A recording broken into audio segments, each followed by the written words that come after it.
ಮುನಿಯಪ್ಪ ಮನೆಯಲ್ಲಿ ಸಿದ್ದರಾಮಯ್ಯನವರ ಆಪ್ತರ ಉಪಹಾರ. ಬಿಕೆ ಹರಿಪ್ರಸಾದ್, ಎಚ್ ಆಂಜನೇಯ, ರಾಜುಗೌಡ, ಮಾಜಿ ಸಂಸದರಾದಂತಹ ಚಂದ್ರಪ್ಪ ಇವರೆಲ್ಲರೂ ಕೂಡ ಇದ್ದಾರೆ ಕೆಎಚ್ ಮುನಿಯಪ್ಪನವರ ನಿವಾಸದಲ್ಲಿ. ಕೆಎಚ್ ಮುನಿಯಪ್ಪನವರ ನಿವಾಸದಲ್ಲಿ ಇದೀಗ ಉಪಹಾರ ಕೂಟ ಇದೆ. ಬಿಕೆ ಹರಿಪ್ರಸಾದ್, ಎಚ್ ಆಂಜನೇಯ, ರಾಜುಗೌಡ, ಮಾಜಿ ಸಂಸದರಾದಂತಹ ಚಂದ್ರಪ್ಪ ಹಾಗೂ ಮಾಜಿ ಶಾಸಕರಾದಂತಹ ವೆಂಕಟರಮಣಯ್ಯ ಜೊತೆಗೆ ಉಪಹಾರದ ಪಾಲಿಟಿಕ್ಸ್ ಭಾರಿ ಕುತೂಹಲಕ್ಕೆ ಕಾರಣ ಆಗ್ತಾ ಇದೆ. ಸಿದ್ದರಾಮಯ್ಯನವರ ಈ ಆಪ್ತರ ಉಪಹಾರದ ಈ ಸ್ಟೋರಿ. ಬಿಕಾಸ್ ಒಂದು ಕಡೆ ಶಾಸಕರ ಸಂಖ್ಯಾಬಲವನ್ನು ಹೆಚ್ಚಳ ಮಾಡೋದಕ್ಕೆ ಉಭಯ ನಾಯಕರು ಮಾಡಿಕೊಡ್ತಾ ಇರುವಂತಹ ಪ್ರಯತ್ನ, ಮತ್ತೊಂದು ಕಡೆ ಅವರು ಹೊರಗಡೆ ಬಂದ ನಂತರ ಕೊಡ್ತಾ ಇರುವಂತಹ ಹೇಳಿಕೆಗಳು. ದೃಶ್ಯವನ್ನು ಗಮನಿಸ್ತಾ ಇದ್ದೀರಿ.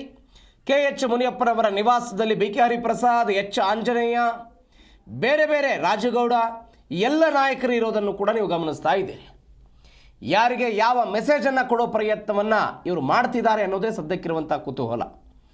ಬಿಕಾಸ್ ಈ ಹಿಂದೆ ಗೃಹ ಸಚಿವ ಪರಮೇಶ್ವರ್, ಎಸ್ ಸಿ ಮಹದೇವಪ್ಪನವರು ಇವರೆಲ್ಲ ಸೇರಿಕೊಂಡು ಒಂದು ಉಪಹಾರ ಕೂಟವನ್ನು, ಡಿನ್ನರ್ ಪಾಲಿಟಿಕ್ಸನ್ನು ಮಾಡಿದಾಗ ಅದು ಹೇಗೆ ಬೆಳಕಿಗೆ ಬಂದಿತ್ತು. ಅದಾದ ನಂತರ ಉಭಯ ನಾಯಕರುಗಳು ಕೊಟ್ಟಂತಹ ಹೇಳಿಕೆ, ಡಿ ಕೆ ಶಿವಕುಮಾರ್ ಅಂದರು ಒಂದು ರೀತಿಯಲ್ಲಿ ಹೇಳೇಬಿಟ್ರು, KPCC ಅಧ್ಯಕ್ಷ ಸ್ಥಾನ ತೆಗಿಬೇಕು, DCM ಹುದ್ದೆ ಸೃಷ್ಟಿ ಮಾಡಬೇಕು ಅನ್ನೋದೇ ಆ ಟೀಮಿನ ಪ್ರಯತ್ನ ಆಗಿದೆ ಅಂತ. ಯಾವ ಟೀಮು? ಜಿ ಪರಮೇಶ್ವರ್ ಅವರ ಟೀಮ್ ಮೇಲೆ ನೇರವಾಗಿ ವಾಕ್ಸಮರವನ್ನು ನಡೆಸಿದ್ರು ಅವರು. ಇದೀಗ ದೆಹಲಿಯಲ್ಲಿ ಸಭೆಯಂತೆ, ದೆಹಲಿಗೆ DCM CM ಹೋಗ್ತಾರಂತೆ. ಇವೆಲ್ಲದರ ನಡುವೆ ರಾಜ್ಯ ನಾಯಕರ ಸಭೆಗಳು. ಎಸ್, ಈ ಬಗ್ಗೆ ಹೆಚ್ಚಿನ ಡೀಟೇಲ್ಸ್ ಕೊಡ್ತಾರೆ ನಮ್ಮ ಪ್ರತಿನಿಧಿ ರಾಚಪ್ಪ ಸುತ್ತೂರು ಫೋನ್ ಸಂಪರ್ಕದಲ್ಲಿದ್ದಾರೆ. ರಾಚಪ್ಪ, ಕೆಎಚ್ ಮುನಿಯಪ್ಪನವರ ನಿವಾಸಕ್ಕೆ ಎಚ್ ಆಂಜನೇಯ, ಬಿಕೆ ಹರಿಪ್ರಸಾದ್ ಸೇರಿದಂತೆ ಒಂದು 3-4 ಜನ ನಾಯಕರು ಸೇರಿದ್ದಾರೆ. ಏನೀ ಭೇಟಿಯ ಕುತೂಹಲ?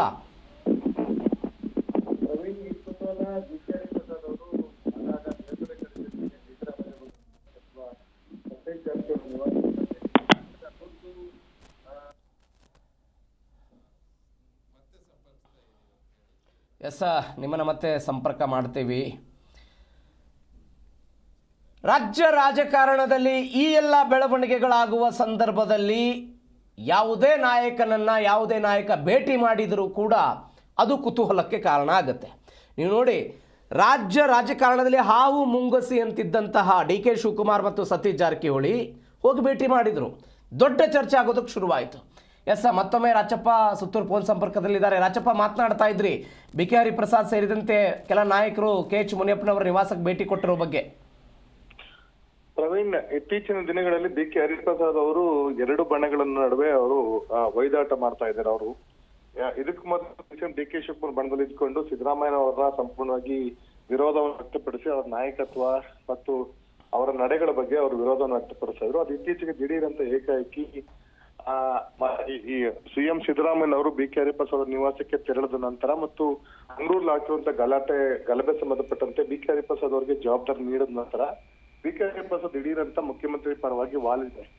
ಈಗ ನಿನ್ನೆ ಸತೀಶ್ ಜಾರಕಿಹೊಳಿ ಇರ್ಬೋದು, ಮೊನ್ನೆ ಸಚಿವ ಜಮೀರ್ ಅಹಮದ್ ಖಾನ್ ಅವರ ನಿವಾಸಕ್ಕೆ ಭೇಟಿ ನೀಡಿ ಚರ್ಚೆಯನ್ನು ನಡೆಸಿದ್ರು. ಈಗ ಏಕಾಏಕಿ ಕೆಎಚ್ ಮುನಿಯಪ್ಪ ಅವರ ಟೀಮ್ಗೆ ಬಂದಿದ್ದಾರೆ.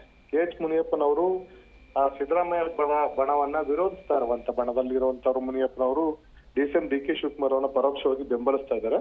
ಯಾಕಂದ್ರೆ ಅವರು ಸಿದ್ದರಾಮಯ್ಯನವರು ಕೆಎಚ್ ಮುನಿಯಪ್ಪ ಅವರನ್ನ ವಿರೋಧ ವ್ಯಕ್ತಪಡಿಸಿದ್ದಾರೆ ಅಂತ ಒಂದು ಕಾರಣಕ್ಕೋಸ್ಕರ, ಮತ್ತು ರಮೇಶ್ ಕುಮಾರ್ ಅವರ ಟೀಮ್ ಅಲ್ಲಿ ರಮೇಶ್ ಕುಮಾರ್ ಅವ್ರನ್ನ ಸಪೋರ್ಟ್ ಕೊಡ್ತಿದ್ದಾರೆ ಅಂತ ಅನ್ನೋದು ಅವರ ಸ್ಥಳೀಯ ರಾಜಕಾರಣ ಕಾರಣಕ್ಕೋಸ್ಕರ. ಹೀಗಾಗಿ ಈಗ ಬಿಕೆ ಹರಿಪ್ರಸಾದ್ ಅವರು ಕೆಎಚ್ ಮುನಿಯಪ್ಪ ಅವ್ರನ್ನ ಭೇಟಿ ಮಾಡಿ ಉಪಹಾರ ಕೂಟದಲ್ಲಿ ಭಾಗವಹಿಸಿರುವಂತದ್ದು ಕುತೂಹಲಕ್ಕೆ ಕಾರಣವಾಗಿದೆ.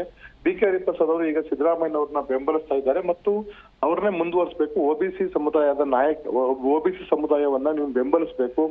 ಒಂದು ವೇಳೆ DK ಶಿವಕುಮಾರ್ ಅವರಿಗೆ ಅಧಿಕಾರ ಕೊಟ್ಟಿದ್ದೆ ಆದಲ್ಲಿ ಈ SC STಗಳು, ದಲಿತ ಸಮುದಾಯಗಳಿರ್ಬೋದು, OBCಗಳಿಗೆ ಮುಂದಿನ ದಿನಗಳಲ್ಲಿ ಭವಿಷ್ಯದಲ್ಲಿ ಮಾರಕ ಆಗುತ್ತೆ. ಹೀಗಾಗಿ ನೀವು ಸಿದ್ದರಾಮಯ್ಯನವರ ಬೆಂಬಲಿಸಬೇಕು ಅಂತ ಒಂದ್ ಲೈನ್ ಅಜೆಂಡವನ್ನ ಬಿಕೆ ಹರಿಪ್ರಸಾದ್ ಇಟ್ಕೊಂಡು ಎಲ್ಲ ನಾಯಕರನ್ನ ಅವ್ರು ಭೇಟಿ ಮಾಡ್ತಾ ಇದ್ದಾರೆ.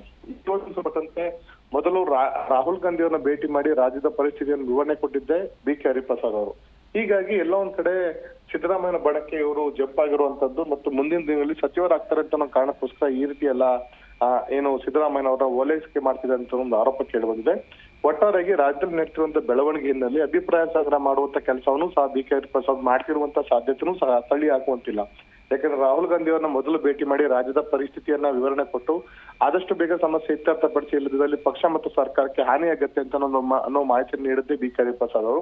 ಹೀಗಾಗಿ ರಾಹುಲ್ ಗಾಂಧಿ ಅವರು ರಾಜ್ಯ ವಿಷಯಕ್ಕೆ ಅವ್ರ ಎಂಟ್ರಿ ಆಗ್ಲಿಕ್ಕೆ ಅದೊಂದು ಪ್ರಮುಖ ಕಾರಣ. ಈ ಎಲ್ಲಾ ವಿಷಯಗಳನ್ನು ಗಮನಿಸಿದ ಅದರಲ್ಲಿ ಬಿ ಕೆ ಹರಿಪ್ರಸಾದ್ ಅವರು ಎಲ್ಲ ಒಂದ್ ಕಡೆ ಪ್ರಮುಖ ಪಾತ್ರವನ್ನು ಹೈಕಮಾಂಡ್ ಪರವಾಗಿ ವಹಿಸ್ತಾ ಇದ್ದಾರೆ ಅಥವಾ ಸಿದ್ದರಾಮಯ್ಯ ಪರವಾಗಿ ವಹಿಸಿದ್ದಾರೆ ಅಂತ ಅನ್ನೋದು ಇನ್ನೂ ಸಹ ಸ್ಪಷ್ಟವಾಗಬೇಕಾಗಿದೆ. ಯಾಕಂದ್ರೆ 30ನೇ ತಾರೀಕು ಅಧಿಕೃತವಾಗಿ ಎಲ್ಲಾ ವಿಷಯಗಳ ಸಂಬಂಧಪಟ್ಟಂತೆ ದೊಡ್ಡ ಮಟ್ಟದಲ್ಲಿ ಚರ್ಚೆ ನಡೆಯುತ್ತೆ. ಆ ಸಂದರ್ಭದಲ್ಲಿ ಬಿ ಕೆ ಹರಿಪ್ರಸಾದ್ ಅವರು ಸಹ ದೆಹಲಿಗೆ ತೆರಳಿ ಮಾಹಿತಿಯನ್ನು ನೀಡುವಂತ ಸಾಧ್ಯತೆ ಇದೆ. ಯಾಕಂದ್ರೆ ರಾಜ್ಯ ನಾಯಕರಲ್ಲಿ ಪ್ರಮುಖ ಆಗಿರುವಂತವರು ಬಿ ಕೆ ಹರಿಪ್ರಸಾದ್ ಇರ್ಬೋದು, ಕೆ ಎಚ್ ಮುನಿಯಪ್ಪ ಇರ್ಬೋದು, ಇವರಿಬ್ಬರು ಸಹ ರಾಜ್ಯದ ಪ್ರಮುಖ ನಾಯಕರಾಗಿರ್ತಾರೆ, ಹಿರಿಯ ನಾಯಕರಾಗಿರ್ತಾರೆ, ಆರ್ ವಿ ದೇಶಪಾಂಡೆ ಸೇರಿದಂತೆ. ಹೀಗಾಗಿ ಈ 3-4 ಜನರ ನಾಯಕತ್ವ ಬದಲಾವಣೆ ಸಂದರ್ಭದಲ್ಲಿ ಈ 3-4 ಜನರ ಅಭಿಪ್ರಾಯವನ್ನ ಪಕ್ಷದ ವರಿಷ್ಠರು ಕೇಳುವಂತ ಸಾಧ್ಯತೆ ಹೆಚ್ಚಿದೆ. ಹಾಗಾಗಿ ಬಿ ಕೆ ಹರಿಪ್ರಸಾದ್ ಎಲ್ಲ ಅಭಿಪ್ರಾಯವನ್ನ ಸಂಗ್ರಹ ಮಾಡುವಂತ ಪ್ರಯತ್ನವನ್ನ ಮಾಡ್ತಿರ್ಬೋದು. ಹೈಕಮಾಂಡ್ಗೆ ಅವರು ವರದಿಯನ್ನು ಸಲ್ಲಿಸುವಂತ ಸಾಧ್ಯತೆನೂ ಸಹ ತಳ್ಳಿ ಹಾಕುವಂತಿಲ್ಲ. ಹಾಗಾಗಿ ಬಿ ಕೆ ಹರಿಪ್ರಸಾದ್ ಅವರು ಇಂದಿನ ಭೇಟಿ ಮತ್ತು ಉಪಹಾರ ಕೂಟ ಮಹತ್ವವನ್ನು ಪಡ್ಕೊಂಡಿದೆ. Praveen. Okay Rajappa, thank you ನಿಮ್ಮೆಲ್ಲ ಡೀಟೇಲ್ಸ್ಗೆ.